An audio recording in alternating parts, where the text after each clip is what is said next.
The Secrets of Middle-earth is brought to you by the StarQuest Production Network and is made possible by our many generous patrons. If you'd like to support the podcast, please visit sqpn.com/give.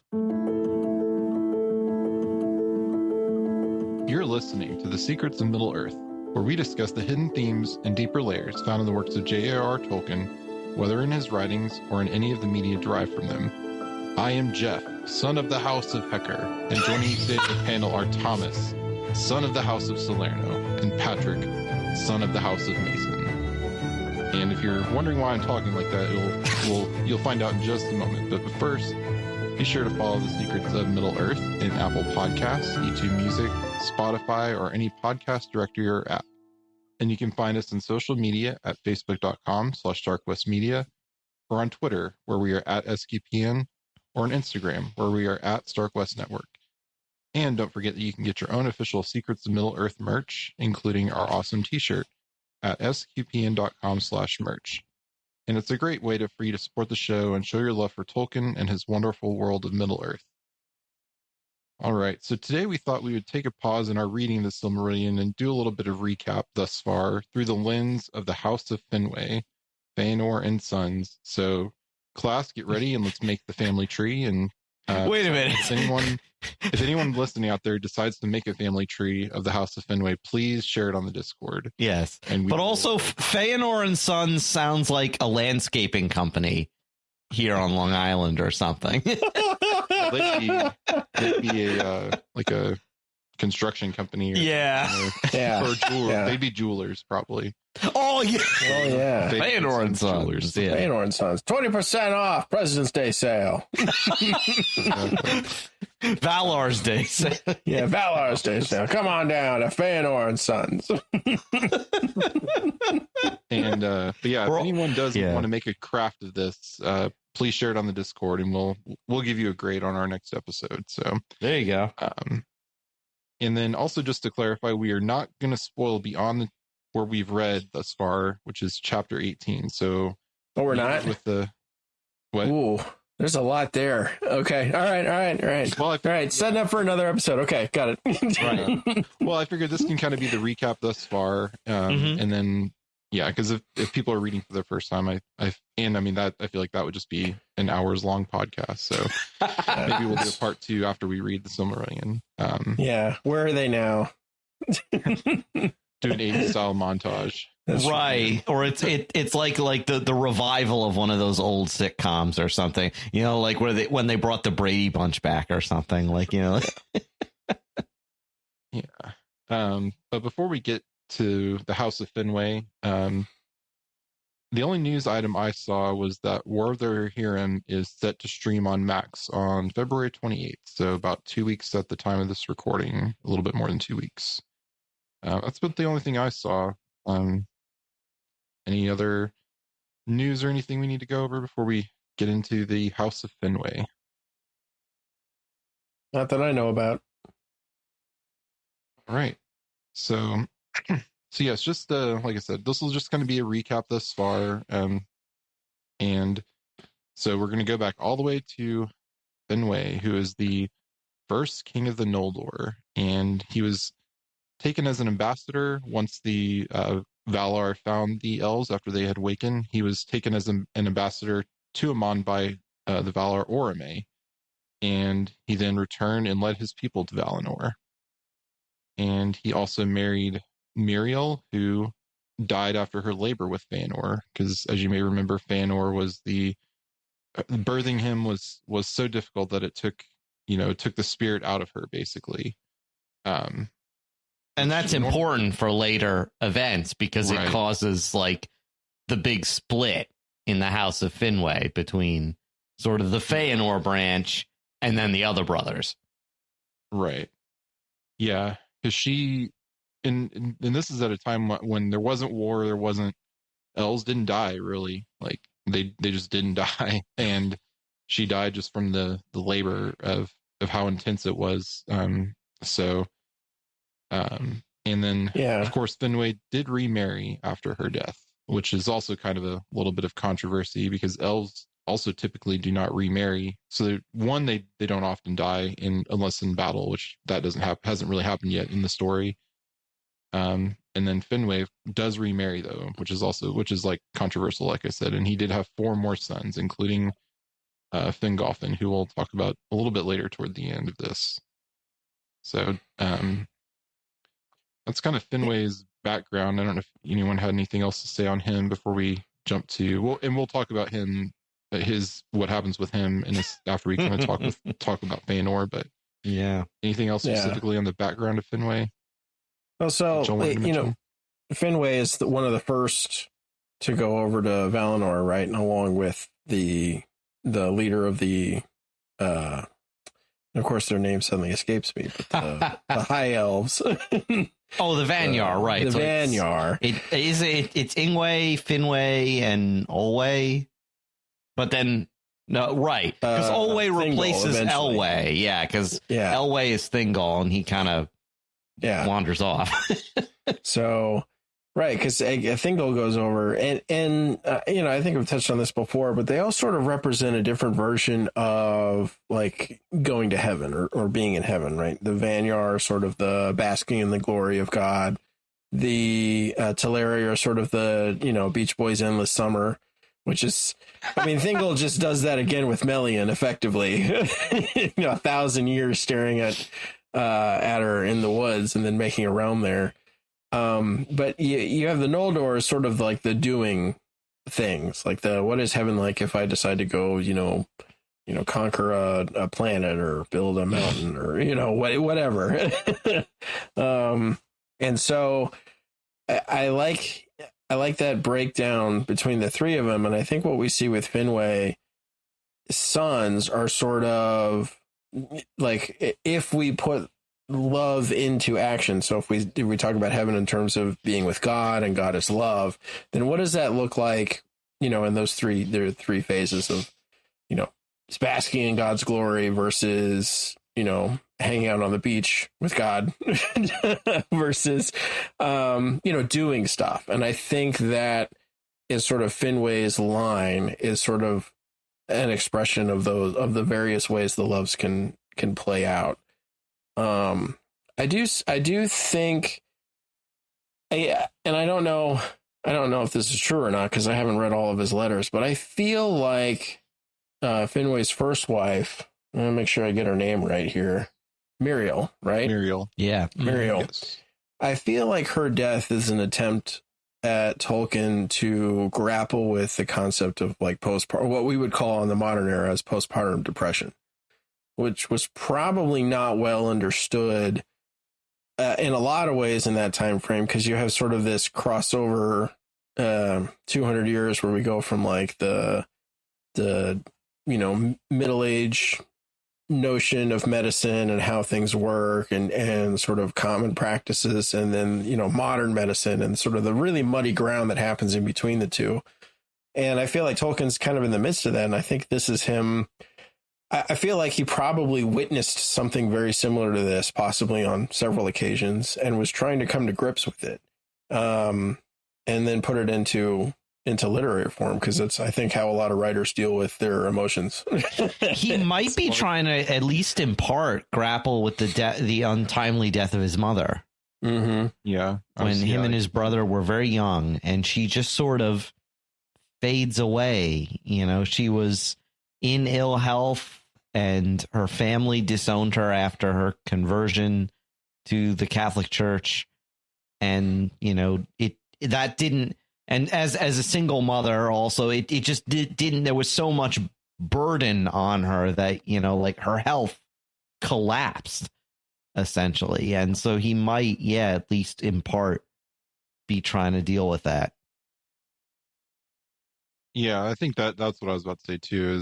I think that's definitely possible that there was some of that because like I said, elves were not dying. They were not dying of disease. They were not dying of they can die of injury or die of things attacking them, but that wasn't happening yet, really. Well, at least not in Aman. Yeah, you get this feeling there's like this steady stream of elves coming into Mandos's halls. He's just not telling anybody about it. And it's like, are these elves are kind of twisted and weird looking. Yeah, nothing to see here. Spoilers. Yeah, but yeah, and then you have the other. There's actually, this is kind of newer information that was in that book that came out recently, The Nature of Middle Earth. That what happens in terms of when elves give birth, putting a lot of their life energy into the child is actually not unique to Muriel, and it's why they have so few children. And they don't tend to have very large families because they literally channel a big chunk of their life force into each birth, and not just the mother, but the father as well.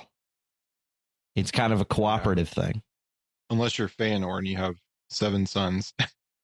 Right. Well, and he's Tolkien like says he's unique. prolific. Yeah, he's the most prolific. Yeah, and it must be because he has this like excess of life energy that he got from his mom. Yeah.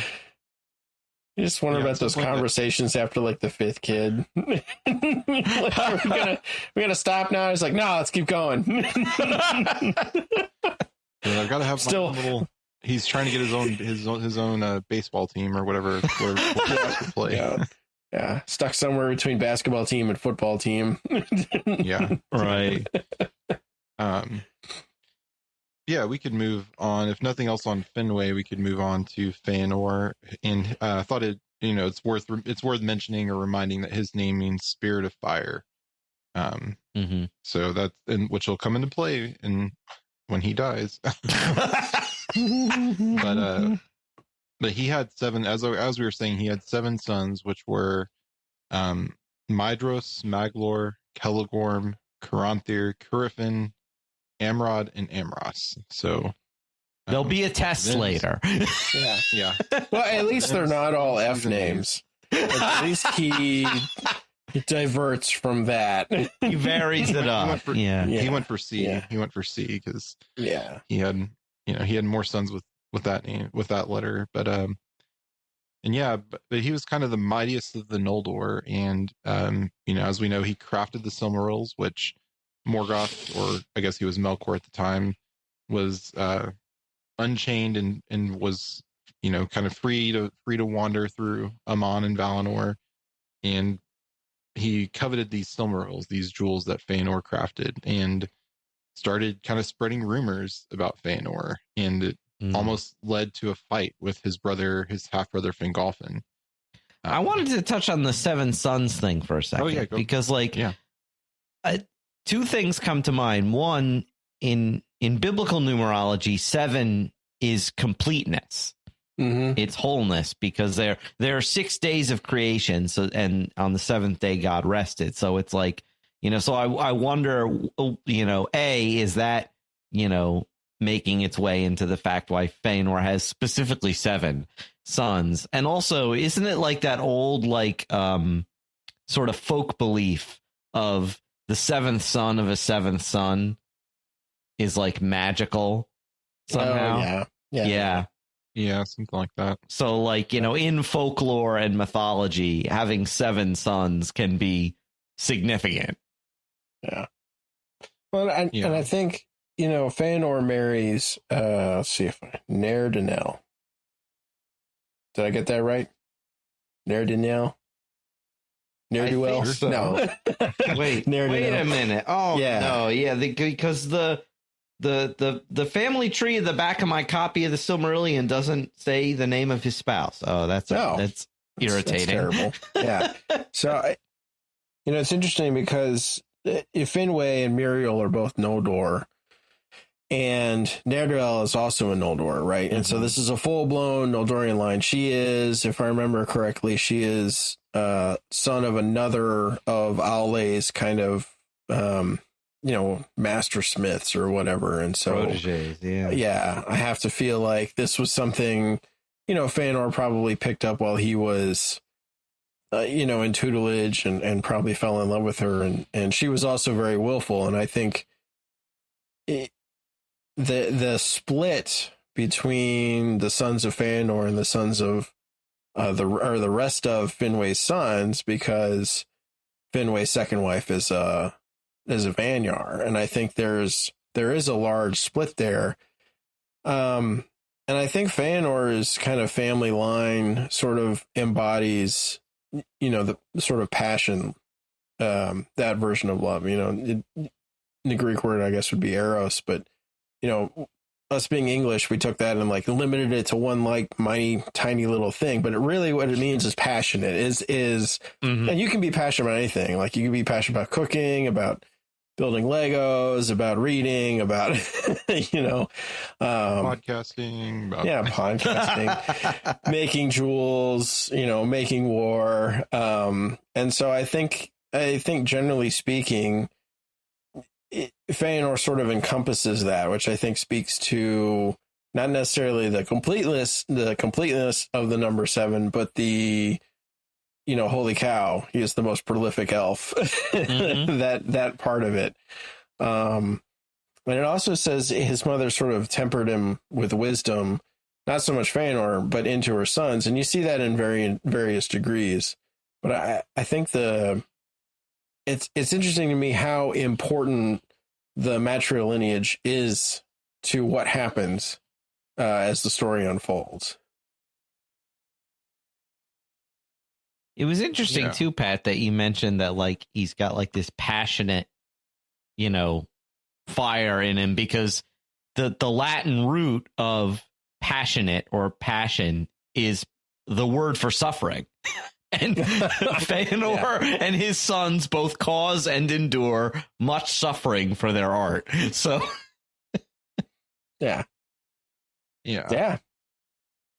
But to give kind of back to the story, he's spreading his rumors and lies, and it almost leads to a fight between Fëanor and Fingolfin, and he's banished for 12 years from Tyrion and goes Fëanor is right. Fëanor is. Yeah. And I didn't write down the name of his kind of fortress, but and I mean 12 years in the life of an elf, or are these Valinorian years? Oh yeah, Valian years. We didn't touch that. Like time works differently in Valinor because we're in the time of the trees right now. Right. So we don't have the sun and moon to keep time. So it's all based on the waxing and waning of those trees. So I'm not sure how much time in like normal human years that actually amounts to. Yeah. What is 12 Valian years? Actually, I'm trying Google to it. Actually. Let's see how many years. See what it says. A single solar year is approximately 8,786 hours. Oh wait, maybe I should. One giving you the real stuff. Exactly. 1 Valiant year is equivalent to about 9,582 years of the sun. So years of the trees lasted in the region of 14,325 years. So what? Wait a minute. Quite a long time. Because like I've heard actually like he kept fiddling with it, Tolkien. Okay. I think that's the maximum that he ever put out there, and I know that Valiant years kept getting shorter too. So eons and eons. So what's an age exactly? Yeah. Yeah, we kept Morgoth chained up for 3 ages. How long are we talking here? So we should mention too that like Fëanor's like his two like other siblings, Fingolfin and Finarfin, are both the sons of his stepmother Indis, who's of the Vanyar, right. And that's where like the split is coming from. And you mentioned, Jeff, those rumors of Morgoth. It's at this time too that because of those rumors, the Noldor start to forge weapons, which they had never done before. Yeah, and so Melkor's. I can't remember if Melkor's in there, like telling them what to do, like telling them, you should make that metal sharp in the end and put a handle on it. Right. Yeah. Good for stabbing and cutting. Right. I would assume it's sort of like a one of those imaginative manipulation things that we have. Because the belief that your will and your intellect and your memory are your own, right? God can fiddle with them, but not the other spirits, but your imagination's kind of your open doorway. It's your foyer.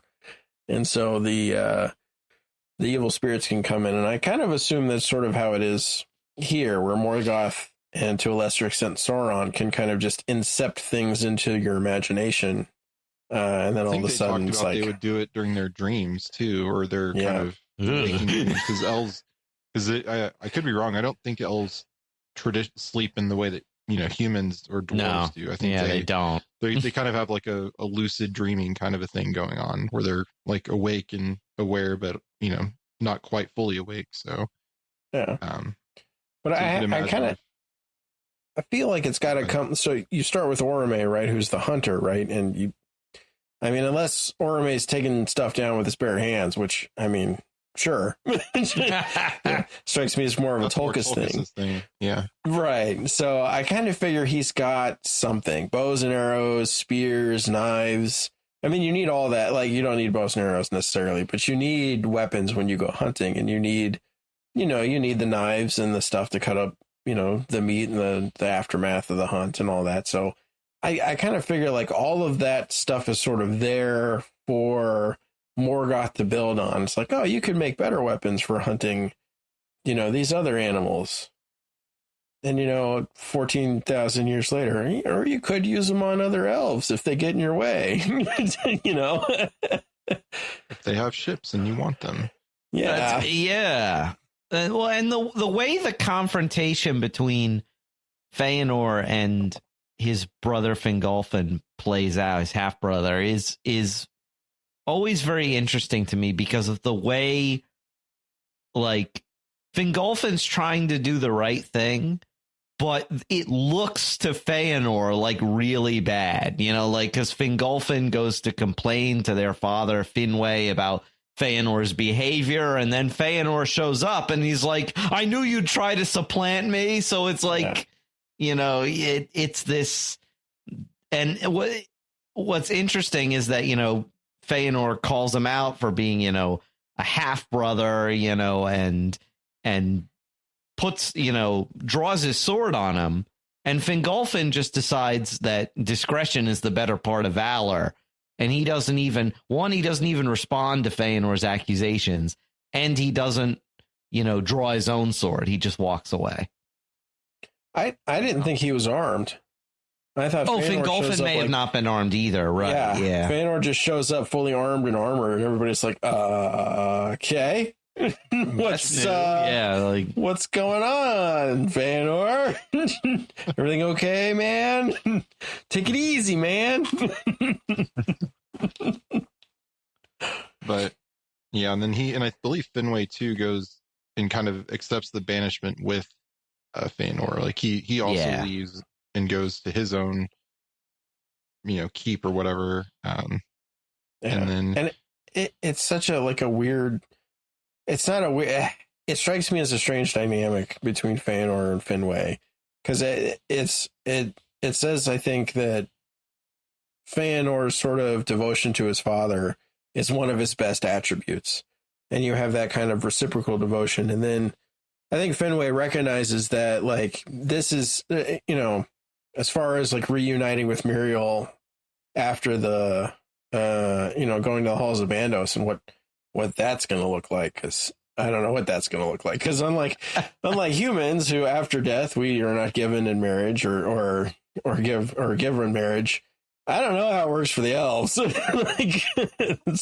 That's probably one of the reasons they don't you take second spouses very often. It isn't, yeah, and that's another thing that was actually I believe it was in the Nature of Middle-earth book, where Tolkien explicitly, there's a document where he's talking about, the fact that the Valar had to make this exception for Finwë, that they decreed, okay, we're literally only doing this once. We're allowing you to take a second wife because Muriel did not desire to be re-embodied. She wanted to stay in the halls of Mandos permanently. And so there would be no awkward thing of him having two embodied living wives at the same time. So the Valar are like, okay, fine, we'll make this exception, but Don't make a habit of this. And eventually, when after the end of Arda, then who knows what the if both wives will come back and be there too. So we don't even know what the fate of the elves is after Arda for certain. Yeah. Yeah. Only Iluvatar knows.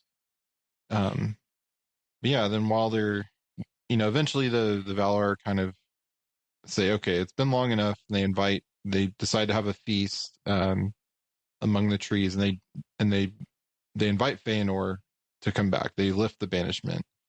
But I think right around when that's happening, Morgoth has been doing his Morgoth thing and killed Finwë. Been Morgothing it up. Morgothing it up all over the place. He kills Finwë and steals the Silmarils. And not only that, he decides that he's going to get Ungoliant to come and wreck the trees.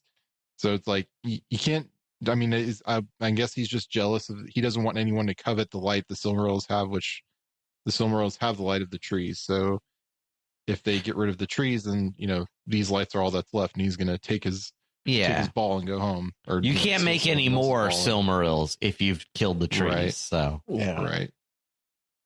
So then we get the whole Morgoth riding on the back of Ungoliant and spearing the trees, and she's drinking the sap, and gross.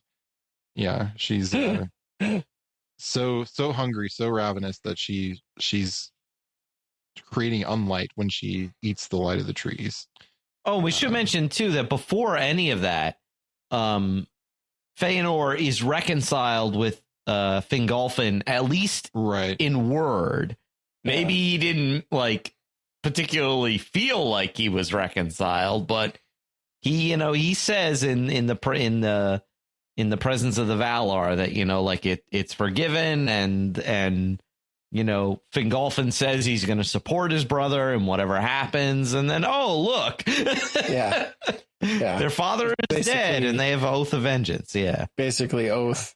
He kind of oath swears himself. Fingolfin does to Fëanor. Yeah. Mm-hmm. And did we skip over the Silmarils? I don't know if we talked about those much, but I feel like that is like the key to Fëanor is the pouring of himself into these jewels that he made. Yeah, and locking them away so that no one can see them except I think he lets his son see them, and I think he lets Finwë see them, but nobody else can see them. Yeah. Well, he's got to show them at some point to other people before that point, but I feel like you have this like driving passion to create something, right? And I think that's really what Morgoth brings to the table through all of this is fear, right? Because if I create something, if I pour myself into something, it's a really passionate endeavor, then suddenly I'm afraid somebody else is going to do something to it, right?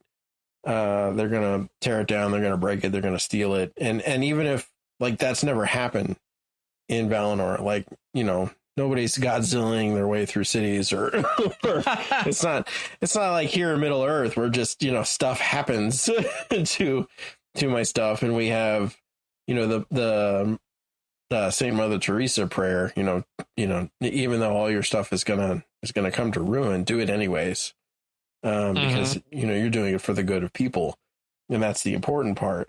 You don't have that necessarily with Fëanor or with Valinor in general, that there is any sort of destructive force or even aging like that. Does decay even exist there? Do they have moss, mushrooms? Is that part of the life cycle over there? But Fëanor feels this fear, and I think that's really what Morgoth kind of brings into Valinor when they bring him. I don't even think he would have needed to have been unchained. I think just having him there brings kind of the stink of fear into it, because he is, if you go back to the beginning of Arda, he is the destructive force. Anytime the Valar built a mountain, he would level it. Anytime they made a valley, he would fill it in. And so he brings that to the table. Thanks, Morgoth. Yeah. Well, and he also would have even if he's chained up, he has this former kind of servants too, like the other Ainur, that the Maiar that would have kind of fell under his sway during the discord in the music. So, but yeah, after the destruction of the trees, just to keep moving, Fëanor and his sons swear an oath to get the Silmarils back and defeat Morgoth, and this of course puts him under the doom of Mandos. Yeah. Yeah, so he's on the hands of Mando. No, wait. Wait, you talking about that really bad movie? Yes. Turgon. I mean, we're going to get a Turgon here in a minute. No, he's not a half goat man. But yeah, of course, Mando's just somewhere off, like watching all this, and he's just like, bad call. You chose poorly. Whenever you hear the wind, you'll hear, you chose poorly. Yeah, they of course swear the doom that I didn't put in the text here of what it is, but basically it's that they I think it's that they'll, I don't know if either of you have it handy. It's basically, it don't matter who got it, I'm gonna get it from you no matter what. Yes. Yeah. Friend or foe, Valar or demon, elf or even man unborn yet, shall not stand between me, love and hate. Like they just name a ridiculous number of things. Well, is that the oath or the doom? That's the oath. Oh, you're talking about Mandos' doom. Oh, okay. Yeah. Let me see if I can. Well, so before we get to the doom, though, we have sort of the threefold leaving of the Noldor, Noldor, because you've got Fëanor, who gives his grand speech up on the hill in Tuna, and he convinces the majority of the Noldor to leave, and so him and his sons go with the vanguard, and they go off and start killing some Teleri, like you do, in the very first kinslaying. And then we see the second host with Fingolfin. Okay, yeah, the doom comes. I forgot the doom comes after that. Yeah, okay, right. And then Fingolfin's son Fingon, who is best buds with Maedhros. So Fingon's, I think, the oldest son of Finarfin, or not Finarfin, Fingolfin. Yeah. Now we're getting into the F's. Fingolfin. And he's best buds with Maedhros, and he's got more of that kind of fiery spirit, more like the Sons of Fëanor. But they come out, and I think what you see here is sort of the establishment of Fingolfin's house as being more of the familial love, kind of an expression of familial love, because you get Fingolfin sort of swear, this oath prior to this, that he's going to follow his brother's lead and he's going to help him when he needs it. And then he comes upon this, this fighting, the first kinslaying, and they, due to partly because of the actions of Fingon, because he's in the lead. But he commits his forces to fighting the Teleri. And so it's all helping Fëanor. And then, that happens. And then Finwë shows up. I think it's Finwë, the third brother. No, Finwë. Oh, sorry, Finarfin. Yeah, sorry, Finarfin shows up. Yeah. Finarfin shows up, and he's like, what in the did you guys do? And I think Finarfin sort of, his house and himself embody more of the charitable love, the kind of what we would call Christian love, because he, and it's a little more logical, it's a little more thought out, and it's a little what's the good for everybody involved in this situation, and what's the thing. And he's like, yeah, we're not going forward with this. His wife is a Teleri. Yeah. So it's like his kin, and Finarfin stays in Valinor. His kids take the journey to Middle Earth with the others, but Finarfin himself actually decides to remain in Tirion.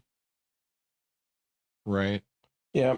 And I mean, what we see, well, okay, I'm not going to jump that far down because we're still here, but we'll get there. But, you know, Finar, I think it's important because Finarfin becomes the king, right? And so it's sort of the crowning. What we see is, so Finwë's dead, and the kingship would fall to Fëanor, but he has cast himself out through his own passionate actions. And Fingolfin has now cast himself out from the Doom because of his sort of misguided love for his family. But Finarfin stops himself. And so he gets crowned king, and he is like the true king of the Noldor, as representing like the true king of love, which would be, charity, Caritas. Mm. Yeah. Yeah, but Finarfin, I don't believe Finarfin leaves Valinor. I believe he stays there during the story. So, but after the oath, we kind of were jumping here a little bit, but of course we have the kinslaying with Fëanor, because Fëanor wants the Teleri ships to follow Morgoth across the sea, but they're they don't want to. They want to chill on the beach, and like you said, Patrick. So of course they decide I guess we've got to kill these guys and take their ships, or try to take their ships, and that was the first kinslaying, which we were referring to, which it's Fëanor and his sons were doing the kinslaying, and then Fingolfin's host came up behind them, and not realizing or not knowing the situation, they Fëanor and his sons are in trouble. Let's help them out, and let's fight these Teleri that are attacking them. But it's unfortunate that if he knew they were the Fëanor was the aggressor, I think Fingolfin would have not done that. But he was kind of committed at that point. Well, when you rush into a situation where your family's involved and you're like, oh, there's a fight, I'm going to side with my family just automatically, whether or not do I have time to figure out who started it? No. All right, I'm jumping in on the side of my family. That's what happens. But and this event is going to have ripple effects for the House of the Noldor going forward in Middle Earth, because it later becomes evident that whether or not you participated in the kinslaying is going to have, implications for you dealing with, Elwë Thingol. And, because he is essentially a Teleri. And he's one of the most powerful elf lords living in Middle Earth. So he tolerates the House of Finarfin because they're related to him by blood, but also, they didn't take part in the kinslaying. But, he's like, the sons of Fëanor, nope, you are not even, you can't set foot on my land. Just get out. I don't want to deal with it. I don't want to deal with you. And then even with the House of Finarfin, they still kept it from him. Mm-hmm. They didn't tell him about it. So he kind of banishes them for a little bit. So the ripple effects of the kinslaying, and I believe they even say in the Silmarillion that the kind of bad karma of the kinslaying keeps coming back to haunt the houses of Fëanor and Fingolfin ages down the road. Yeah. Well, and I think that's part of the doom we get from Mandos, is that this is going to ripple into everything you do. Right. And and kind of before the doom, Fëanor and his sons, they do get the ships eventually, and they decide to burn them when they reach the shore. That's after the doom. Yeah, that's after the doom. Yeah. I did, because the doom happens the kinslaying, and then all right, we're gonna go get on the boats, or we got to take them north to where it's shallow enough to cross. Mm-hmm. And in that travel, that's when Mandos shows up and goes, "Yeah, you done messed up. You can turn back now, or abandon all hope, ye who exit here." Yeah, basically. Right. And how true does that turn out to be for Fingolfin's host, right? Who have to cross the grinding hellish ice. Correct. Yeah, which is interesting because, in Dante's Inferno, the lowest circle of hell is ice. Mm-hmm. Yeah. Well, and it's true in the Norse mythology too. Hell is she or Hela, depending on pronunciation, she's over the abode of the dead, and it's not a happy, sunny place. It's dark and dank and cold. Yeah. It's not fun to cross the Helcaraxe, the grinding ice, but the House of Finarfin and the House of Fingolfin do make it across, or some of them make it across, and but of course, as I was saying, Fëanor, because they burned the ships because they didn't want anybody to turn back, and they're like, we're all pot committed, and like you kinslayed, so you're here with me. We're in this together, kind of a thing. Yeah. At that point, you just kind of lose, like, at least in my case, I was like, you really start to lose sympathy for Fëanor. You're just so manipulative, and like getting people to follow. And then, but interestingly, his eldest son, Maedhros, does not participate. It's Maedhros, right? He does not participate in the burning. Correct. Yeah. Maedhros. Yeah. He's like, hey, so we're going to send the ships back now, right? And Fëanor's like, no, we're going to burn them. You're like, are you sure? Why? Can we not burn them? No? Okay. Yeah.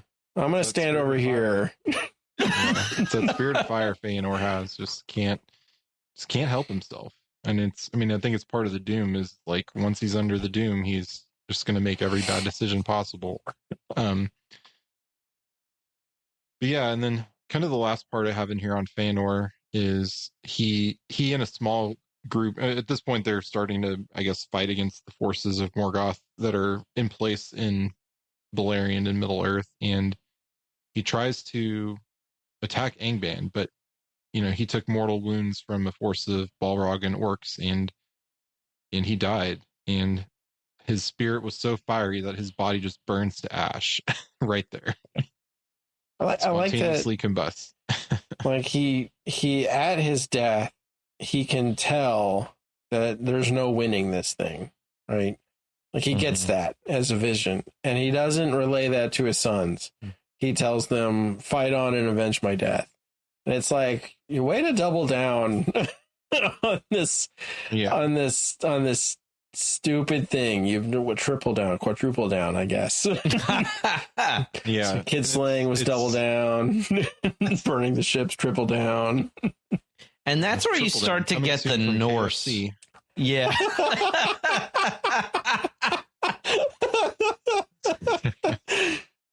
Sorry, it's a grilled chicken surrounded by ham with 2 pieces of fried chicken as bread. Or fried elves, I guess. Ooh. Between fried limbas, bread, and... But it's like, this is where you really start to see that Norse influence again. It's the hopeless battle against the hordes of monsters. The Gotterdammerung, the twilight of the gods. It's like we're just not winning. Like, we'll just eventually be overwhelmed. Of course, Tolkien's spin on that, he has the eucatastrophe, that even though the forces of the Noldor and the Edain, their human allies, are going to be eventually just overwhelmed by Morgoth. Well, I'll stop there because it's spoilers for what happens later in the book. So. Yeah. Right. Well, I think we're up to the Dagor of Bragalath. So, we're getting there. Before the sudden flame. Yeah. That's why I said fried elves. Yeah. Toasty. Yeah. It's such a contrast with, what Eärendil is later. Like, he knows that humanity, or he knows that they can't defeat Morgoth. That they have to, that they have to plead with the Valar. So, that's jumping ahead, so I don't want to go too far down that road, but yeah, Fëanor's just like, nope, we can do it. Fight on, boys. And even if we can, fight on anyway. Fight on to your last breath. But yeah, after the death of Fëanor, Maedhros kind of becomes the High King of the kingship of Fëanor in I guess Beleriand / Middle Earth passes to Maedhros. But he is captured by Morgoth, unfortunately, and but he is saved by the Fingon, who's the son of Fingolfin, because they were buddies back in Valinor, and so you have that kind of little bit of Maedhros is kind of bad, but he's still has a good friend in Fingon, and still has good in him that it can be, potentially rescued. And Maedhros does, which I have some notes here, and we'll get more into when we get further into the Silmarillion, does have some good or he does some good things and some noble things, and kind of, maybe in recompense for his actions. Right. Well, he abdicates the kingship after he's rescued. He lets it pass to Fingolfin, who we'll talk about in a minute. But he does establish a realm, the March of Maedhros, and he does stand with Fingolfin at the Dagor Bragollach. And his realm, the March, kind of is one of the only ones that kind of survives all this, because the hundreds of years of sieges and attacks and whatnot. The other realms kind of fall after the Dagor Bragollach, but his kind of, I believe it at least stands for a little while. There it does until the Neonathar Nordian. Right. Yeah. He's it at least survives the Dagor Bragollach, which Fëanor's sons, they all seem to like found their own realms and lands, but only Maedhros seems to survive and it seems to survive the Dagor Bragollach. So, I don't know if anything else. So I had a couple notes on the other sons of Fëanor before we kind of jump to Fingolfin and his line, but. Yeah. So, and Maedhros is interesting because he seems kind of torn, in a lot of ways between, the oath, love of family, and we see later on the oath becomes paramount, and it's sort of this, in a lot of ways, it's an allegory for a devotion to the passions. Like it just becomes paramount to a person's life. It's almost like an addict. Right. And at a certain point, they're doing it not because they want to, but because they have to. Right. Yeah. And you see that not necessarily play out in the rest of the Sons of Fëanor, but you do see it in Maedhros simply because he starts in a much better place than the rest of them. He's not necessarily opposed to the kinslaying, but he's at least opposed to the burning of the ships. And then you see him when he's up on Thangorodrim with his hand. Like when Fingon comes to him, he asks Fingon to kill him, right? And that's like the path out of this. And you can see Fingon in more the charitable, loving way. Like, what is actually the best good here? I'm just gonna cut your hand off, bro. we can jump on this eagle and get out of here. And so you see the difference of approach between, Fëanor and his passion fueled brood and the Sons of Fingon. Fingolfin. And eventually Finarfin. But I think that's probably one of the most important scenes in that early time after the death of Fëanor is sort of the passing of the kingship. Yeah. And you can also imagine that, maybe Fëanor's other sons are not so happy about that because they're they were in the royal line, and they technically still are, but they're kind of, now that the kingship has passed them, they're kind of very last in line of succession to be, to get that kingship for whatever it's worth. And well, maybe like some royal families, they'll get so peeved off they'll write a book where they slag off the rest of their family. Nice. Then the next Fëanor, because like I said, we're gonna, just due to time and due to spoilers, we're gonna kind of stop at the DB as I have it in the notes, because that's where the Bragollach. The DB Bragollach. But we the also flamethrower of doom. We have Maglor, who founded a realm, Maglor's Gap, until Glaurung destroyed it. So they're all kind of, and I'm always curious how big these realms are. Like he came in and he founded a realm, and so it's like I don't know if they give the numbers of the number of elves and that follow them, but you have to imagine it's at least substantial if they're going to found a realm. And he does gain the allegiance of some of the men who came in to Beleriand. In the Atlas, it kind of shows them. It doesn't really list population though, but I want to say Maedhros is pretty big. Maglor's is very small. It's sort of centered around the gap and the holding of that gap. Gotcha. Yeah. I mean, and I just have some brief notes here because we haven't gotten to the main part of the story of these guys. But yeah, Maglor's gap gets destroyed, but he did have the allegiance of some of the men. And then we get into Celegorm and Currifin, and they founded the realm Himlod until it was destroyed in the Dagger Bragollach.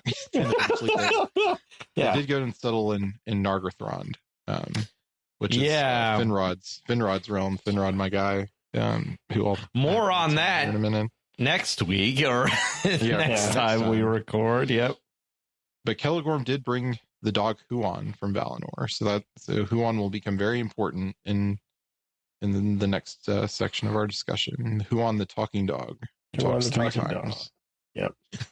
It's possibly the only good thing he does is bring the dog. Bring the dog. Because the rest of it, he's just, except for the dwarves, like he seems to get along fine with them, even though he doesn't like them. They're okay, and he does trade in his realm with them. But like every other interaction with him in the story is just like, oh, come on, man. Why are you throwing shade? I mean, I get it. They're only half Noldor, but why are you throwing shade on them? Okay, I get it. He's a dark elf. Yeah, like... And then, later on, the stuff that happens in Nargothrond, you're just like, come on, guys. Yeah. And then I also have Caranthir in here, who also founded his own land, but like the others, destroyed in the Dagger Bragollach. Yep. But he did rescue the Edain Lady Haleth. Oh, that's right. Yes. Yep. It's the only good thing he does. Well, and she would contest that idea that she was rescued. Yeah. And is she? I'm just pulling it up here. Is she a relative of Barhir and Baron, or is she an ancestor? Or she's of the House of Hador. Hador. She's of the like I believe she's ancestors of the House of Hador. I think. Yeah. Okay. Of the House of Hador. She goes. I want to say she goes to Brethil, if I remember right. Which the Forest of Brethil eventually plays in down the line. Mm-hmm. Right. Yeah. Because Baron is of the House of Beor, and again, we will meet him very soon. Yes. Yeah. And then I didn't have notes on the other sons of Fëanor, the other two. Were they? The two I always forget about. Yeah. I don't think that's because they do anything very. Yeah, they don't do anything. At least they die rapidly in the Dagger Bragollach. That's what happens. Oh, yeah. Yeah, the rest of Maedhros and Maeglin and Currifin and Caranthir, they all make it out somehow. Maedhros stands his ground. The rest of them make it out. I think Maeglin makes it to Maedhros, if I remember right. And then they kind of become pairs of wandering mischief causers. But yeah, the twins, Amrod and Amras, basically they establish their realms. They're some of the closest to Thangorodrim, and then when the giant flamethrower erupts, they go down pretty rapidly. So, which, I mean, so you have this, the passing of the kingship to Fingolfin, and you get the feeling that if it had been left to the Sons of Fëanor, they would have just kept charging in, right? Like it would have been a full force assault on Thangorodrim until Morgoth had killed every single one of them. Like instead, Fingolfin's like, let's set up a siege.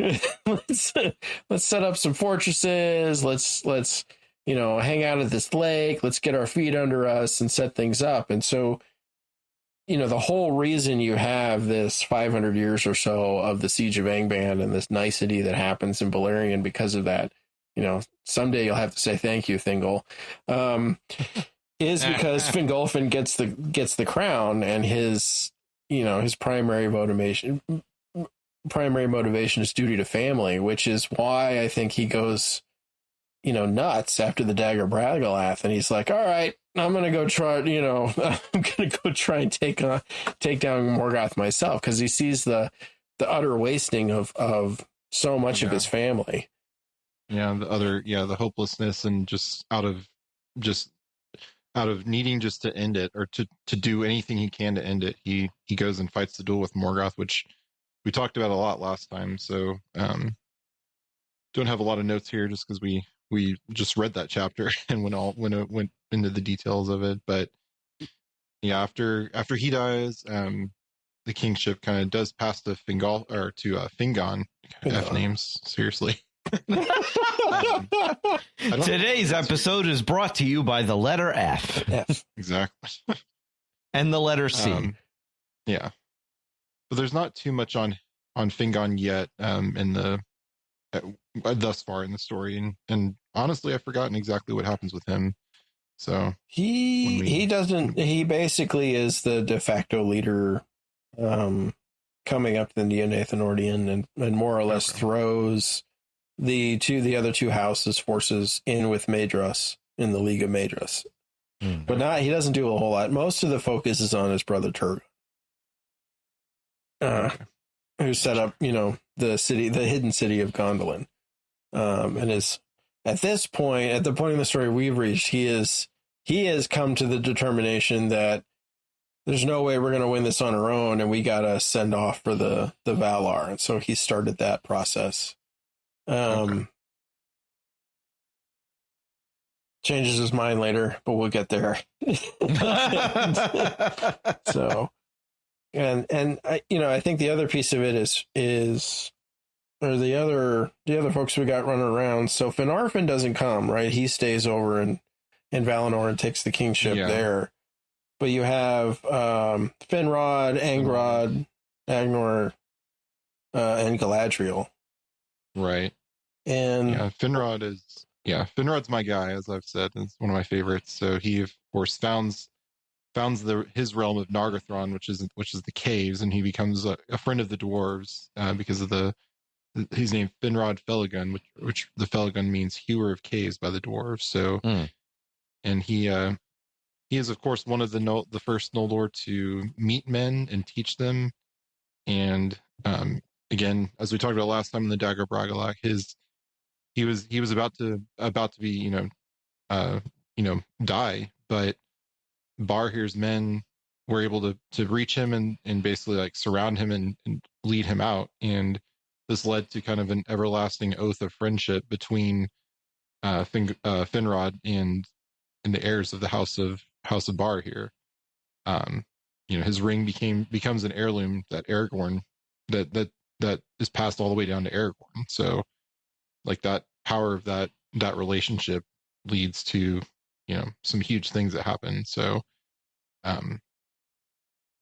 next time we'll talk extensively about Finrod, so we can save kind of a lot of that till then. What I want to point out is Finrod really brings to light the concept of like the golden house of Finarfin really represents more of the charitable Caritas type love, because he's a friend to all, right? Like he doesn't have any beef with any of the sons of Fëanor or Fingolfin, so he's also allowed into Thingol's realm because he's kin, and so he has no problem with any of the elves.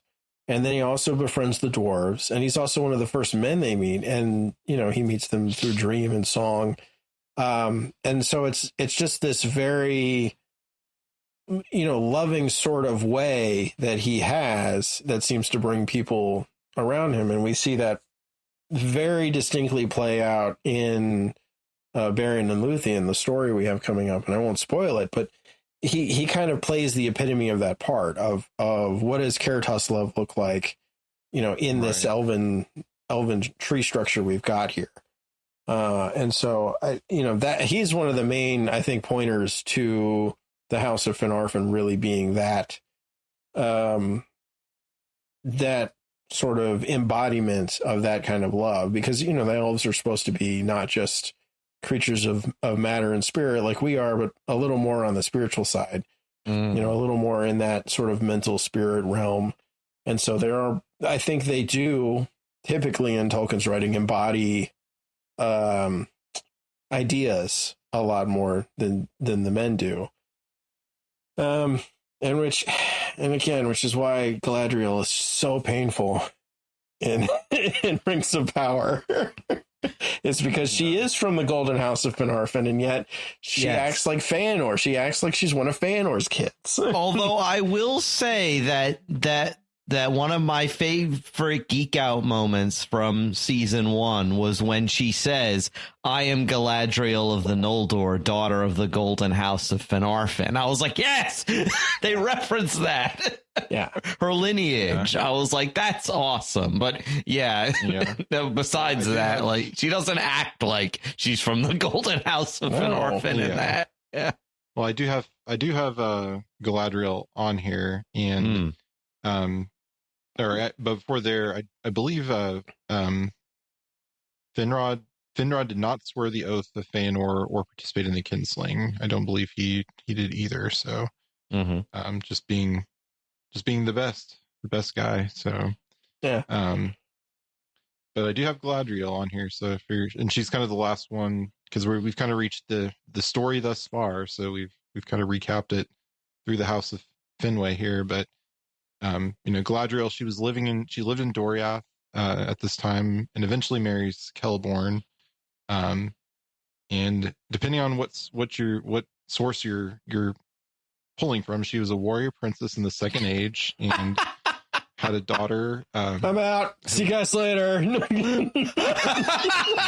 who Elrond marries. Just walking noises and then a slamming door. Awkward family dinners after that Rings of Power scene. So no, Pat, it would be you walking away with the walking away music from the Incredible Hulk show. Do do do do. We're getting off the rails now. Of course, but she does become, of course, the grandmother of her daughter is Arwen's mother. So yes, Elven relationships are a little strange due to their longevity, because he's like, hey, my best friend's daughter or granddaughter rather. She eventually rules over Lothlorien. So you got to figure, like, at some point, it's sort of like, how, when you're 50, a 6-year-old person or a 40-year-old person, they're not that far away seeming, right? But when you're 10, a baby and a 20-year-old, very different. So, like, I have to assume as the elves get older and older and older, they're like, yeah, we're all just really old. We're all just really, yeah.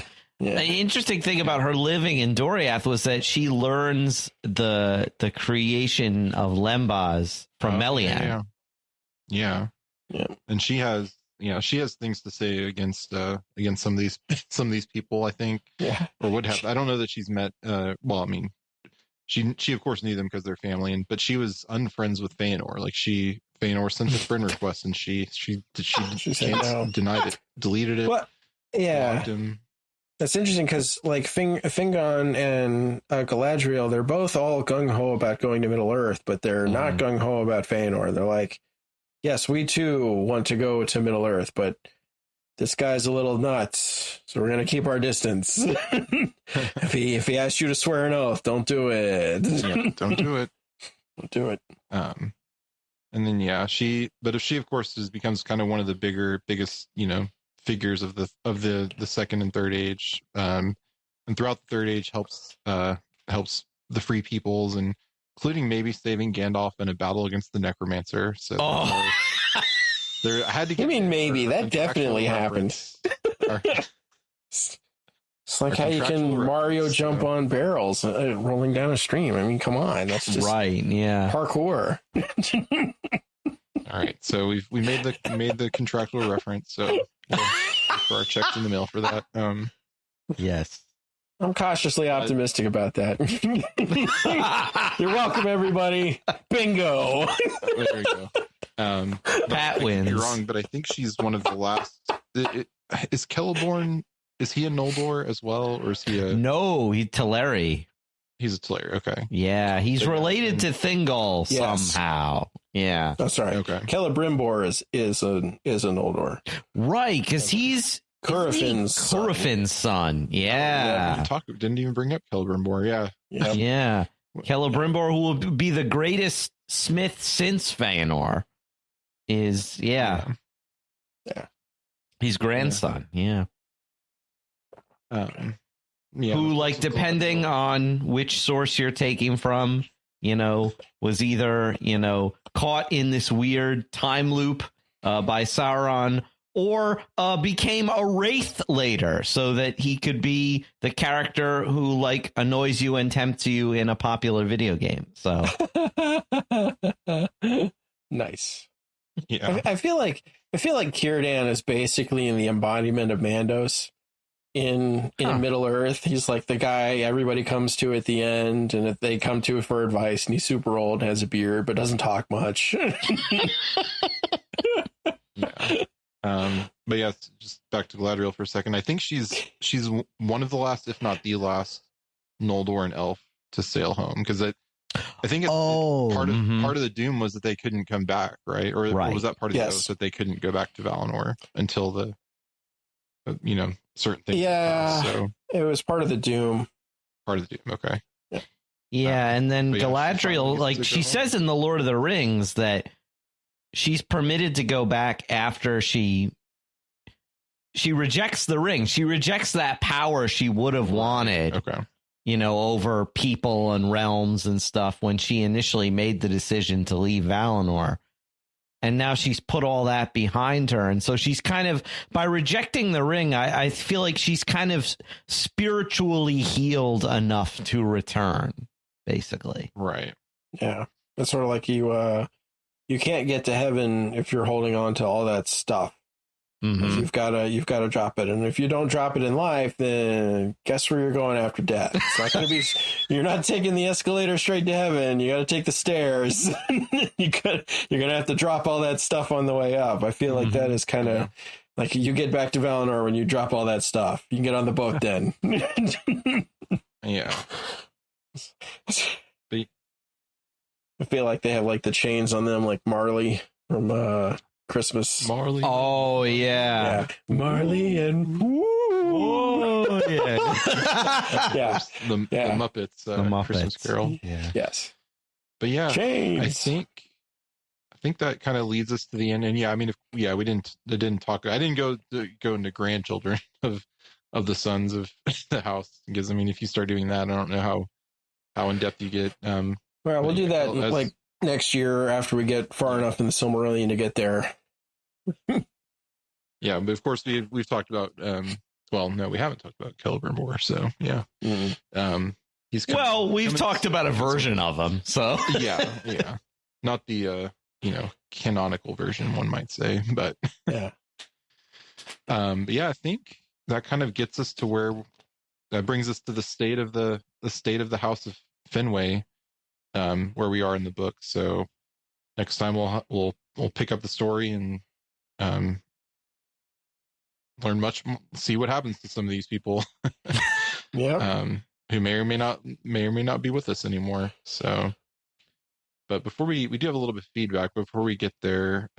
Did y'all have anything else you wanted to say about any of these characters that we've talked about, or any other random people in the House of Finwë that we haven't touched on yet? I just want to bring up some names because the girls never get any love. So there's Findis, which is Fingolfin's sister, and Irame, who's also also another of Finwë's daughter. So if I remember correctly, they both stay with Finarfin. And then Fingolfin's wife, what was her name? Aniare? I'm saying that terribly wrong, I know. But she dies in the Helcaraxa. Oh, that's right. Yeah. Right. That's sort of the price he pays for going over. Mm-hmm. Yeah. So Just want to at least say their names out loud, because we don't get much from them. Tolkien doesn't talk about them at all. Yeah. Yeah. All right. Well, we can go into our little bit of feedback here. So on our last episode that a few episodes ago, we had the Silmarillion Part 9, and we had Varyar77, aka Paul Leone, who had to have his name changed, I guess. I know that from the Stargate podcast. So, but he said, "Great Hi, discussion Paul. as always." He said, "Great discussion as always. This is when the Silmarillion really picks up for a first-time reader, in my opinion. It's more of a narrative than a list of people and places.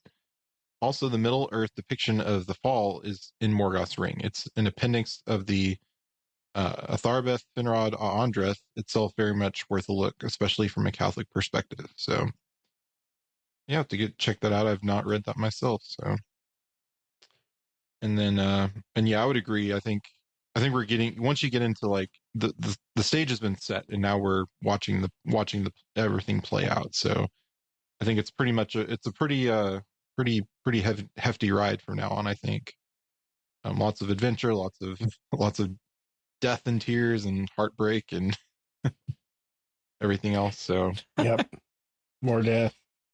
Some more tears. Unnumbered tears, one might say. Unnumbered tears, even. And then, so then on our patron special, so this was our Patreon special that was released to the general feed, which was our kind of listening to patron pitches and giving some of our own. But Mercury said, "Great episode." And I Googled Muppet Lord of the Rings. Wow, there are already a lot of suggestions. Would watch it every day. And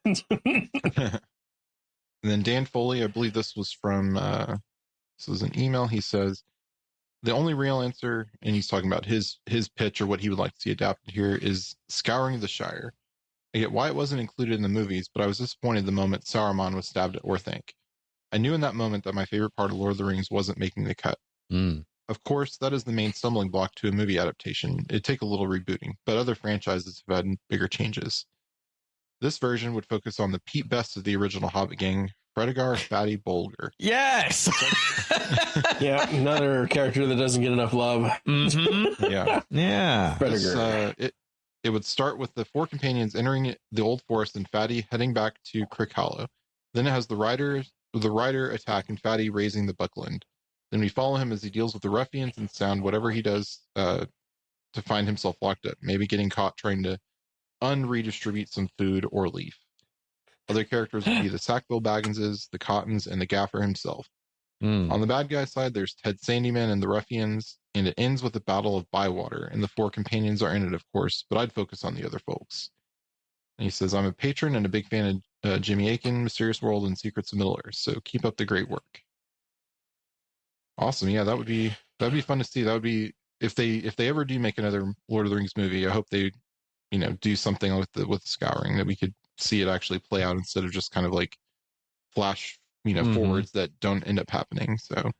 Yeah. Oh, and by the way, one of my favorite little moments with Fredegar is when that thing you reference is when the ringwraiths attack the house at Crick Hollow and Fredegar's there. He runs. His response is, "No, not me. I haven't got it." Yes, just not me. Brave Sir Fredegar. But he gets brave later, fights the ruffians and stuff. But that moment always tickled my funny bone. Brave Sir Fredegar. Bravely ran away. Well, if we're quoting and singing Monty Python, that is probably it for this episode of The Secrets of Middle-earth. So we'd like to take a moment to thank our patrons who make this show possible, including Jonah M., John W., SR, Joseph G., and Francesco M. Their generous donations help us to continue to create The Secrets of Middle-earth and all the shows at StarQuest. And you can join them at sqpn.com/give. Now, we'd love to hear from you, our listeners. What do you think about the House of Finwë, the Sons of Fëanor, and, Galadriel saving Gandalf from the Necromancer? Or, if you created your family tree art, let us know on our Facebook page or on Twitter, or by sending an email to middleearth@sqpn.com, by leaving us a comment on YouTube, or by visiting our channel on the StarQuest Discord community at sqpn.com/discord. So join us next time for another discussion of Middle-earth, and until then, thank you, Thomas of the House of Salerno, for joining and sharing the secrets of Middle-earth. Thank you, Jeff. And no, I'm not taking that oath, please and thank you. So, oh man, come on, that'll be fun. And Pat of the House of Mason, thank you as well. The House of Mason stands ready to answer the call, but I'm not taking that oath. All right. And once again, I'm Jeff of the House of Haecker. Thank you for listening to the Secrets of Middle-earth on StarQuest.